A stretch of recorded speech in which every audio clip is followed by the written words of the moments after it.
Bismillahirrahmanirrahim. Assalamualaikum warahmatullahi wabarakatuh. Selamat berjumpa lagi dengan saya. Kali ini saudara-saudara, insya Allah kita akan berdiskusi tentang bagaimana cara kita memahami Islam melalui pendekatan teologis. Yang lalu kita sudah diskusikan beberapa pendekatan-pendekatan tentang bagaimana cara kita memahami Islam. Nah, kali ini insya Allah saya ingin membawa saudara-saudara, saya ingin menghadirkan Tuhan di hadapan kita, menghadirkan Tuhan di dalam pikiran, di dalam jiwa, raga kita adalah dengan cara pendekatan teologis. Oleh karena itu, yuk kita lihat seperti apa kita memahami agama, kita memahami Islam melalui pendekatan teologis ini. Tapi sebelum saya bahas, saya sarankan kepada saudara-saudara, kalian tetap berada di rumah, kalian tetap berkontemplasi, kalian tetap mendekatkan diri kepada Tuhan di rumah masing-masing, karena sekarang adalah situasi COVID-19 di mana kita harus terjadi PSBB ya. Oke, yuk kita dengarkan apa itu pendekatan teologis yang kita maksudkan pada diskusi kali ini. Secara bahasa teologi, saudara-saudara, terdiri atas dua kata, theos, yang berarti itu adalah Tuhan, dan logos yang berarti ilmu. Jadi apa itu pendekatan memahami Islam melalui pendekatan teologis? Berarti ia adalah memahami Islam melalui ilmu-ilmu ketuhanan atau tentang Tuhan atau ketuhanan itu sendiri. Sesungguhnya istilah teologis ini bukan berasal dari budaya Islam atau akar daripada Islam, akan tetapi akar dari Kristiani. Tapi kalau di dunia Islam ada istilah lain yang disebut dengan ilmu kalam. Nah, kita lihat ada beberapa akar permasalahan dan perbedaan di dalam pendekatan ini. Saudara-saudara, pokok pembahasan teologi adalah memang yang dibahas adalah Tuhan dan segala sesuatu yang berkaitan dengan Tuhan. Segala sesuatu ini Tuhan. Berikutnya nanti akan muncul beberapa teori-teori tentang keberadaan Tuhan, muncul teori tentang apa yang berkaitan dengan ilmu-ilmu ketuhanan. Nah, kali ini saya hanya ingin mengantarkan dulu secara simpel seperti apa orang memahami Islam melalui pendekatan ini. Secara kalau kita dimaknai, teologi itu sebagai nilai atau ajaran agama yang berkaitan dengan keberadaan Tuhan. Nah, kalau semacam ini berarti mana bebas daripada teologi ini adalah bagaimana cara kita menghadirkan Tuhan di dalam diri kita manusia setiap hari. Bagaimana cara menghadirkan Tuhan ada di dalam pikiran Tuhan itu, ada di dalam jiwa Tuhan itu, ada di dalam gerak langkah setiap hari. Tuhan itu hadir selama 24 jam. Nah, inilah cara orang menghadirkan Tuhan, cara orang memahami Islam supaya Tuhan itu hadir selama 24 jam melalui pendekatan teologis ini. Seperti apa kalau di dalam Islam kita? Misalnya, Tuhan itu memang hadir di dalam seluruh aspek kehidupan kita. Kita ini di dalam hidup itu pasti mendapatkan kesenangan, mendapatkan ketidaksenangan, ada musibah dan lain sebagainya. Contoh, misalnya ketika kita mendengar ada saudara yang meninggal, apa yang kita katakan? Inna lillahi wa inna ilaihi raji'un. Itu menunjukkan bahwa Tuhan itu hadir di dalam jiwa kita, pikiran kita ketika kita mendengar saudaranya atau kerabatnya yang meninggal dunia. Ketika terjadi musibah apapun, apa yang kita katakan pasti harus inna lillahi wa inna ilaihi raji'un, dan itu adalah perintah daripada di dalam Al-Quran.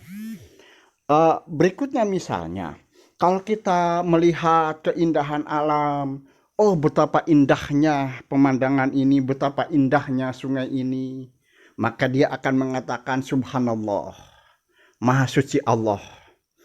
Kalau orang mendapatkan suatu kebahagiaan, nikmat yang besar daripada Tuhan, apa yang dikatakan? Alhamdulillah. Itu sudah menunjukkan bahwa dia mendekati kepada ajaran Islam itu adalah melalui teologi, melalui ilmu kalam, melalui pendekatan secara teologis. Apapun yang ia rasakan itu adalah berasal daripada Tuhan. Apa misalnya? Kalau kita misalnya mendapatkan sesuatu kabar yang gembira, ada sesuatu yang sangat mengenakan bagi kita, ada nikmat-nikmat yang kita rasakan setiap hari, yang kita katakan adalah alhamdulillahirabbil alamin. Nah, banyak contoh-contoh di dalam kehidupan manusia. Jangankan seperti itu, ketika kita bangun daripada tidur juga kita sudah menyebut daripada nama Tuhan. Kita sudah menyebutkan di situ bahwa kita bersyukur kepada Tuhan bahwa kita sudah dihidupkan kembali daripada kematian. Alhamdulillahillazi ahyana ba'da ma amatana wa ilaihi nusur. Itu menunjukkan bahwa hidup kita itu adalah secara teologis. Orang memahami Islam itu adalah secara teologis. Dia bangun, kemudian dia masuk WC juga, dia akan menyebutkan nama di situ, selalu berdoa dengan menghindarkan a'udzubika minal khubsi wal khaba'is. Ketika keluar dari WC dia juga akan menyebutkan, di situ ada kita berdoa. Kita mau berangkat dari rumah ke pekerjaan, kita mau berangkat dari rumah ke tempat kerja, ke kantor, ke sekolah, ke masjid, juga di situ menyebutkan nama Tuhan. Ini menunjukkan bahwa hidup dia secara totalitas adalah dengan Tuhan. Tuhan hadir di dalam seluruh kehidupan. Oleh karena itu memang makna bebas daripada pendekatan ini adalah secara keseluruhan bahwa orang ingin menghadirkan Tuhan di dalam seluruh aspek kehidupan atau kegiatan umat manusia. Tuhan hadir di dalam dirinya. Ini pendekatan secara teologis. Saudara-saudara, selanjutnya saya sebelum jauh berdiskusi tentang ini, saya ingin mengantarkan kepada saudara-saudara. Secara terminologi, teologi itu adalah ilmu yang membahas tentang Tuhan, segala sesuatu yang terkait dengannya, kemudian hubungan manusia dengan Tuhan, dan hubungan Tuhan dengan manusia. Itu adalah secara terminologi. Nah, sedangkan istilah lain daripada teologi ini adalah orang dari bahasa Arabnya itu yang disebut dengan ilmu kalam atau ilmu usuluddin. Nah, jadi ilmu yang membahas dasar-dasar daripada agama. Saudara-saudara sekalian, disebut ilmu kalam mengapa? Karena di dalamnya adalah membahas kalam-kalam Tuhan, yaitu Al-Quran, dan kalam manusia. Maka terjadi perdebatan-perdebatan berikutnya. Saya akan menjelaskan mengapa muncul daripada aliran-aliran ilmu kalam di dalam Islam. Saudara-saudara sekalian, kita lanjutkan bahwa pendekatan teologis ini berarti ia memahami Islam itu betul-betul secara teks kewahyuan. Jadi dia memahami Islam itu adalah berdasarkan atas kewahyuan. Pendekatan ini juga adalah yang orang menyebutkan sebagai pendekatan keyakinan. Saya masuk Islam karena yakin bahwa Islam itu adalah satu ajaran yang paling benar. Seperti itu. Kemudian juga orang juga mengatakan bahwa di dalam seluruh aspek kehidupan bahwa dia karena memahami Islam itu atas dasar wahyu, memahami Islam itu atas dasar keyakinan, maka seluruh aspek kehidupan itu selama 24 jam dia harus mencerminkan bahwa hidup dia adalah secara agamis. Pendekatan ini mendorong kepada kita bahwa hidup kita ini adalah dimonitor oleh Tuhan. Pendekatan ini mendorong kepada kita meyakini bahwa hidup kita itu adalah diciptakan oleh Tuhan dan Tuhan adalah satu-satunya yang harus disembah, yang harus diibadahi.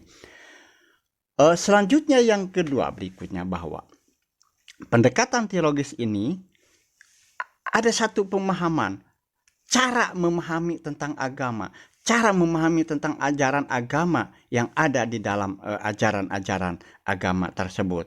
Nantinya akan berbeda-beda cara orang memahami tentang ajaran ini. Oleh karena itu, melalui pendekatan ini, orang akan menggunakan kerangka ilmu ketuhanan, dan ini adalah bertolak daripada kewahyuan. Oleh karena itu, saudara-saudara, pendekatan melalui teologis ini disebut juga, ada orang yang mengatakan ini adalah disebut dengan fitrah. Orang mengatakan bahwa fitrah manusia adalah fitrah Tuhan. Ini adalah di dalam ajaran secara teologi di dalam Al-Quran. Fitrah manusia adalah fitrah Tuhan. Fitrah manusia, ketika manusia lahir itu adalah membawa kebenaran. Kebenaran itu adalah fitrah. Fitrah itu adalah daripada Tuhan. Oleh karena itu dia beranggapan manusia lahir ke alam dunia itu adalah suci, tidak membawa dosa. Tidak seperti dari ajaran yang lain. Setiap manusia lahir itu adalah membawa dosa, tapi di dalam Islam itu tidak. Setiap manusia lahir itu adalah fitrah. Fitrah manusia adalah fitrah Tuhan. Manusia lahir adalah dia bersih, suci dengan fitrah ketuhanan. Oleh karena itu pantas orang mengatakan pendekatan teologis itu adalah disebut juga dengan jalur fitrah. Karena pendekatan ini manusia memiliki naluri beragama. Itu demikian kira-kira saudara-saudara sekalian. Nanti kita akan diskusikan, dan boleh pertanyaan-pertanyaan saudara itu bisa melalui WA, dan siap untuk kita diskusikan lagi seperti dalam mata kuliah yang lain. Saudara-saudara sekalian, barangkali bagian ke-1 tentang pendekatan memahami Islam melalui teologis dicukupkan dulu sekian. Nanti ada yang kedua.